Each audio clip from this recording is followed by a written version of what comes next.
Before I tell you anything, answer one question. Has someone ever made you apologize and hours later you realized you did absolutely nothing wrong? If that has ever happened to you, don't skip this video. Because what feels like an ordinary conversation could actually be one of the oldest psychological weapons ever used. The terrifying part. The best manipulators never make you feel controlled. They make you believe every decision was yours. Today, we're counting down the 10 warning signs almost everyone misses. And the final one is the reason intelligent people stay trapped for years without ever realizing why. Number 10, the non-apology. It sounds like this: I'm sorry you feel that way. Or I'm sorry if that upset you. Notice what's missing. There's no actual apology in there, no accountability, just a performance of regret designed to shut you up, not to make things right. Here's why manipulators love this line. It lets them look reasonable while giving you nothing. You walk away confused, wondering if you overreacted, and that confusion is the entire point. How to spot it? Ask yourself one question after any apology. Did they name what they did wrong? If the sentence describes your feelings instead of their actions, it isn't an apology. It's a redirect. But that isn't the tactic that causes the most damage. This next one doesn't sound like manipulation at all. It sounds like kindness. Number 9, love bombing. It starts fast. Compliments come non-stop. They call you their soulmate in week 2. They mirror your interests perfectly.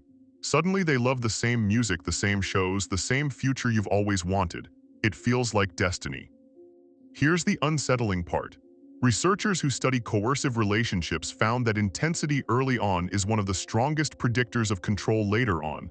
Not red flags, green flags moving too fast. Why manipulators do it? Overwhelming affection creates debt. You feel like you owe them the same intensity back, and once that emotional debt exists, it's much harder to walk away later. The test is simple. Does the relationship have a normal pace, or does it feel like a sprint you never agreed to run? The next sign is so subtle most people never notice it, and it shows up in almost every toxic workplace. Number 8, the goalposts keep moving. You finally hit the target. You stayed late, fixed the mistake, proved yourself. And instead of approval, there's a new standard waiting. Well, now I need you to also. It never ends because it was never designed to end.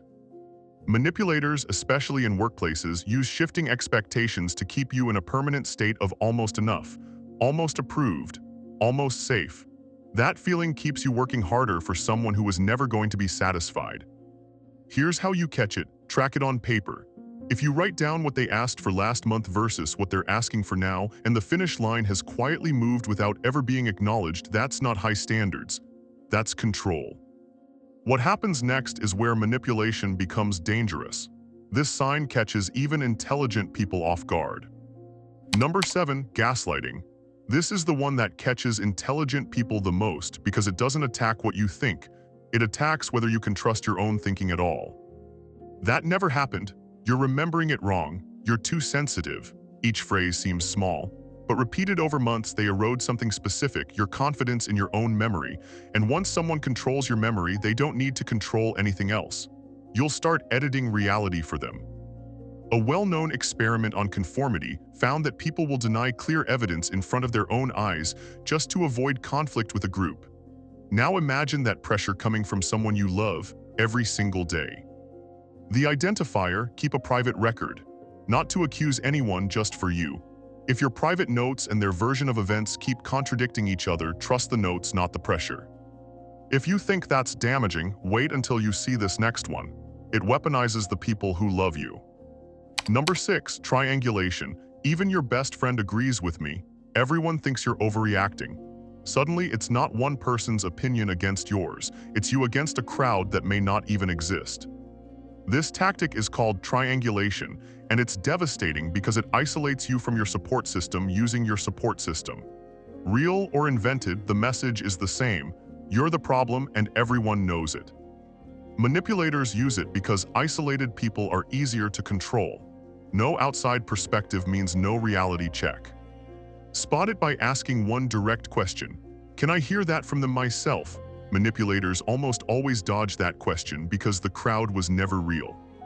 Number 5 doesn't involve a single word, and it might be the hardest one to catch on this entire list. Number 5, weaponized silence. No yelling, no argument, just nothing, texts left on read for days. A cold shoulder that appears the moment you set a boundary. It looks like distance. It's actually discipline.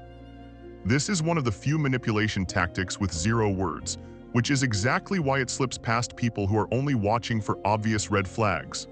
Silence becomes a punishment, training you to avoid the topic that triggered it permanently. Here's the tell: healthy people go quiet to cool down and come back to talk. Manipulators go quiet to punish, and they stay quiet until you apologize for something you didn't do. This next one is where manipulation stops being emotional and starts being financial. It's the one people almost never see coming.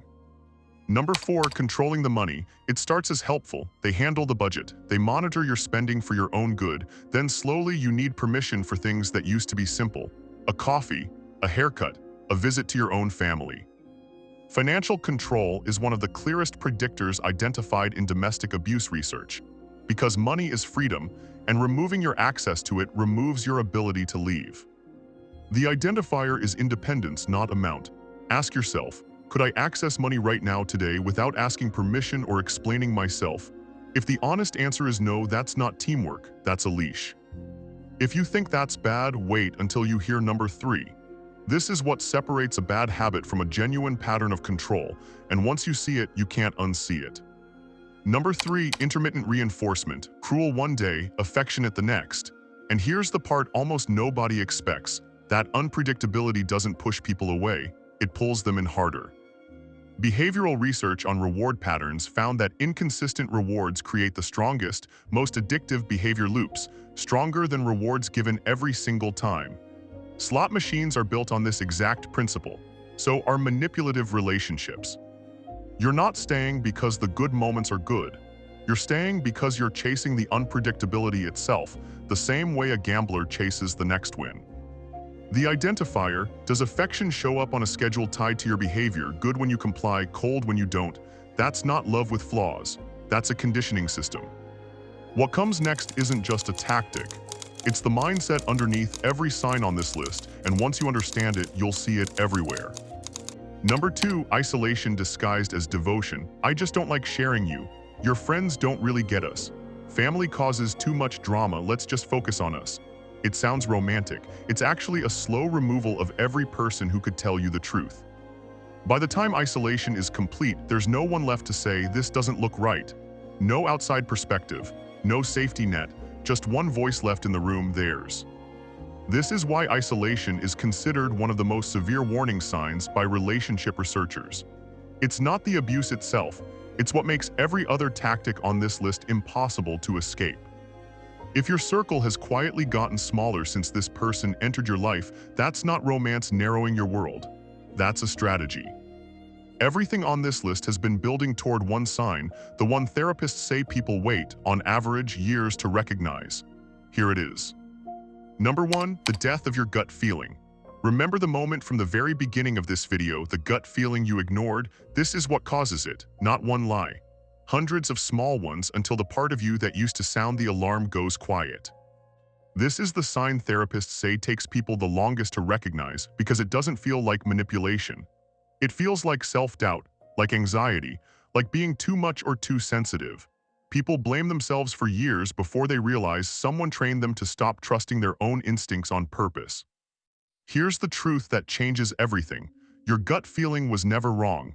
It was just outvoted over and over until you stopped listening to it. Manipulators rarely win because they're smarter. They win because they make you react before you think. The moment you slow down, ask questions, and trust patterns over promises, most manipulation loses its power. Here's a mental model to keep with you. Watch the pattern, not the apology. Anyone can say sorry. Anyone can promise change. But patterns don't lie because patterns are what someone actually does when the pressure is off. Before you go, here's a checklist you can run in under 10 seconds with anyone in your life. 1. Do they take accountability or do they redirect? 2. Is the pace of this relationship yours or theirs? 3. Can you access money, friends, and time freely? 4. Does affection depend on your compliance? 5. Do you trust your gut here or do you talk yourself out of it? If 2 or more of those feel wrong, that's not a coincidence. That's data. You made it through all 10 signs, which means you're already more protected than you were a few minutes ago. The next time that gut feeling shows up, don't ignore it. Now you know exactly what it's trying to tell you.